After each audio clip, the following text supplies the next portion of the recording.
Uy, Bridget, pwede na nga ba magkaroon ng collab team? Dahil may mga nababasa tayo sa comment section, nagre-request kay Kalinga Prab na sana daw magkaroon ng collab team din si Bridget. At sino nga ba ang napupusuan nyo na pwede nyong i-offer or masabi kung sino ang pwedeng makalab team ni Bridget? Ayan, comment lang po kayo. Ayan ang pag-uusapan natin.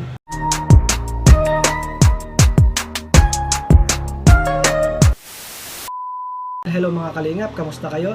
Welcome back to my YouTube channel. Panibagong araw at panibagong reaction commentary video na naman ang ating gagawin.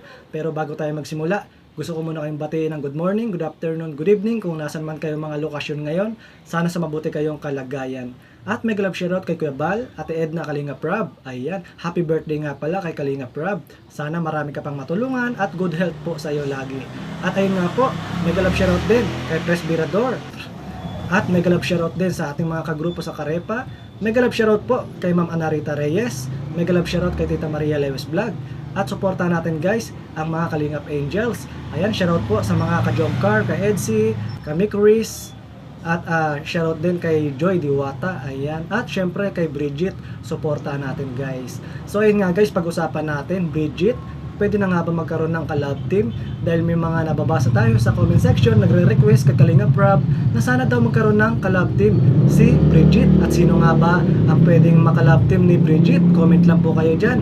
So ayun nga guys, si Bridget ay napaka-talented at matulungin sa magulang. Mataas ang pangarap sa buhay. At ayun nga po, si Bridget ay sumasali sa mga pageant. At ayun nga guys, marami siyang mga award. At ito nga si Bridget ay ang pangarap niya lang ay matulungan niya ang kanyang pamilya at maging mga kapatid. Kaya nga po ito si Bridget sa kanyang edad ay talagang tumutulong sa kanyang pamilya sa pamamagitan ng pagsali sa mga pageant. Ayan, at bigay siya ng mga idea kung paano manalo sa pageant. Ayan, so narito yung video na vlog ni Kalinga Prab.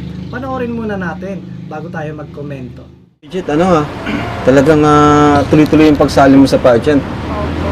Ano po, yung August po is sa sa Barangay 5 po. Tapos yung ngayon pong September na po sa Manganito. Paano ko po sana ngayong October sa Miss Basin. Wow!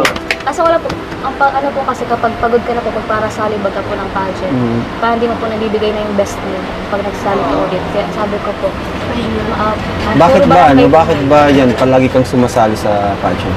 ano po, ito po lang sinabi ko po dun sa una ko pong sa vlog ko na po.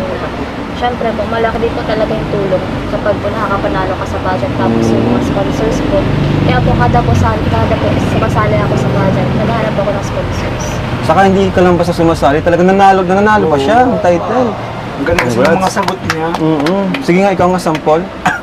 English yung page. So, ginagawa mo yan para sa mga dahil sa mga pangailangan mo rin. Okay, so, kumusta naman kayo dito family? Kumusta yung magmula ng si lolo mo? Ano man po? Nakamove on naman na, okay naman na. Yung lala ko po talaga yung pinaka-affected po kasi after po baga ng lolo ko, yung tita ko naman po yung nawala. Kaya syempre, parang dalawa po yung nawala sa amin ng wala po masyadong mahabang pahinga. Pero mas okay lang din po sa lola ko ngayon at naisip niya po kaysa magpara pahirap pa po yung tita ko. Okay na po na at least po nakauwi po dito sa sa Bicol bago po siya nawala. Kuya Rab, salamat po kasi po yung sa mga mission po baga nakasama kami mga Indian.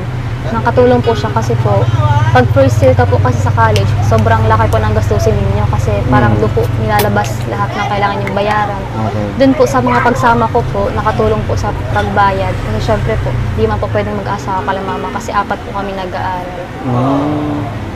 Buti nga, di naman na-apektuhan yung pag-aaral mo. Ay, hindi man po kasi po, ang una ko po talagang priority talaga yung pag-aaral ko po. At saka gusto ko po yung lagi pong consistent po talaga yung mga grades ko simula nung mag-aral ako. Galing. Para sila ni Queen ng mga racket, ganyan din. Mahilig magsali sa mga pageant para magkaroon ng extra income para sa pag-aaral. So, yun nga, kung saan ka magaling, gamitin mo para sa ikabubuti mo.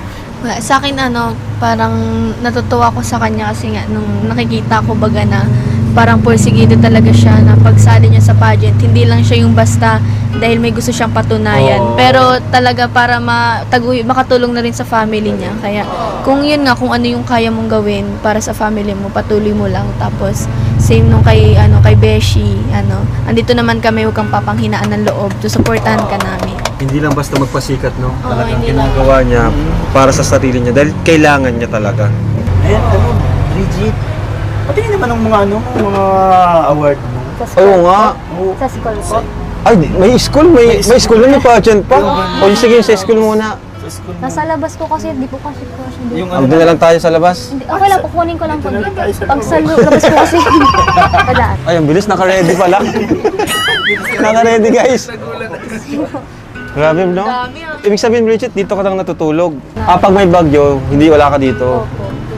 Yung mga Pero yung normal na araw mo dito Opo, talaga. palit-palitan po kami kung sino po magkasya dito. Minsan po ako, minsan po si ate ko natulog dito. Oh, ay di Kasi ano po, to, tinan mo yung kalye na baga to, itong harap. Ang nangyari po nun dito, ang bahay po talaga hanggang dyan po sa kalsada. Kaso nga lang po, sabi daw po yung drainage po at dito. Pinakausapan naman po nila mama na wag na pong tapos Baka iano to, madama ito sa widening. Yun nga po. Hindi mo alam. Pinakiusapan nga po yung Ah, dati po. pinakausapan. Tapos hindi man po nagpayag. Talagang pinagpisan po. Kaya mas nag-lead po talaga. So grabe, di lang si Bridget basta maganda. Ano pa siya, matalino. Ayan oh. Ay, grabe, daming Kasi wala po yan. Nung iba Ay. po kasi nawawala. Grabe. Tapos yung mga sa Ano, marami din ako niyang besh. Nasaan? Pero binili ko lang. binili ko lang sa Guys, tingnan nyo guys oh. Ano ni Bridget. Grabe. Medal. yung mga Achiever pa lang talaga si Bridget. Achiever ka pala. Achiever si Ito po Bridget. yung sa pageant ko. Ito po yung sa mga pageant ko. Ay, Wow. wow! Parang koleksyon. Opo. Kasi Beshi, Ganyan pag may lagayan na siya. galing.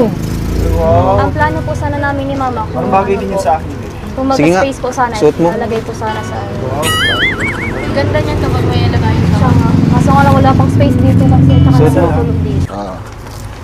Awards ni Bridget. Dami mong award. Malayo mararating ito Wow, ni ganda Bridget. nun, no? Pink na pink, parang kagaya ko na sa akin. Ito po yung mga medal ko nung ano. Dami din. Mula mag-elementary yan.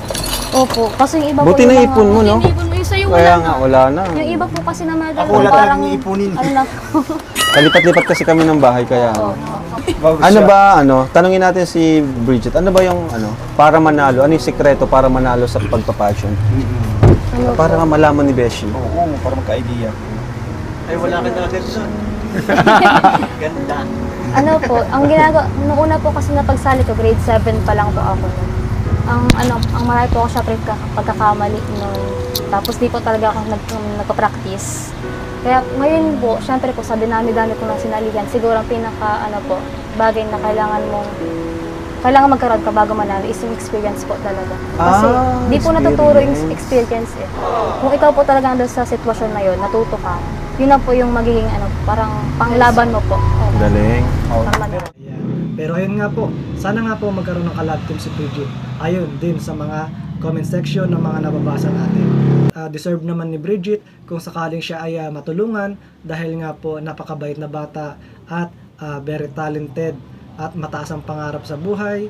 At sa kanyang edad na yan guys, talagang sumasali siya sa mga pageant para po makatulong din sa kanyang magulang kapag siya ay nananalo. Pero yung ating bida, si Bridget, ay talagang talented at marami na pong napanalunan sa pagsali-sali niya sa mga pageant. At marami po siyang award guys. Napakatalino rin niya po sa kanyang eskwela. So deserve niya po na matulungan. At ang hangad niya lang naman ay matulungan niya ang kanyang pamilya. Ayan, at sana mapabahayan si Bridget. At suportahan natin guys si Bridget. So ayun lang guys ang aking reaction video at magkita-kita ulit tayo sa next kong video. Thank you for watching. God bless.